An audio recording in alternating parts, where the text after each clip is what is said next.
ఈసారి మీరు ఒకసారి ఆలోచిస్తే నేను ఈ ప్రాంతంలో తిరుపతి జిల్లాకు ప్రత్యేకంగా చెప్తున్నా 2014లో సీఎం అవుతాను నేను ఆలోచించాను. తిరుపతి, నెల్లూరు, చెన్నైని ఒక హబ్ గా తయారు చేయాలని. తిరుపతిలో ఒక విమానాశ్రయం ఉంది, నెల్లూరులో దగదర్తిలో ఇంకొక విమానాశ్రయానికి శ్రీకారం చుట్టాం, చెన్నైలో ఇంకొక విమానాశ్రయం ఉంది, కృష్ణపట్నం పోర్ట్ ఉంది.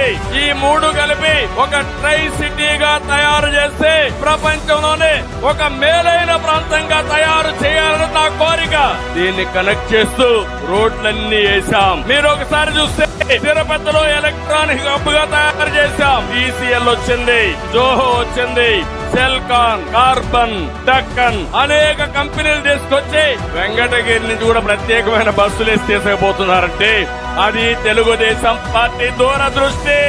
ఇంకో పక్కన ఈ ప్రాంతాన్ని ఒక ఆటోమొబైల్ హబ్ గా తయారు చేయాలనుకున్నాం. హీరో మోటార్స్ వచ్చింది, అపోలో టైర్స్ వచ్చింది, ఇంకో పక్కన మీరు చూస్తే రిపబ్లిక్ ఫోర్జ్ వచ్చింది. ఇవన్నీ తీసుకొచ్చి 3 సిటీ కూడా అభివృద్ధి చేసి మీ అందరికి ఉద్యోగాలు ఇవ్వాలంటే ఇతను వచ్చిన తర్వాత ఏం చేశాడో ఒక్కసారి మీరే ఆలోచించండి.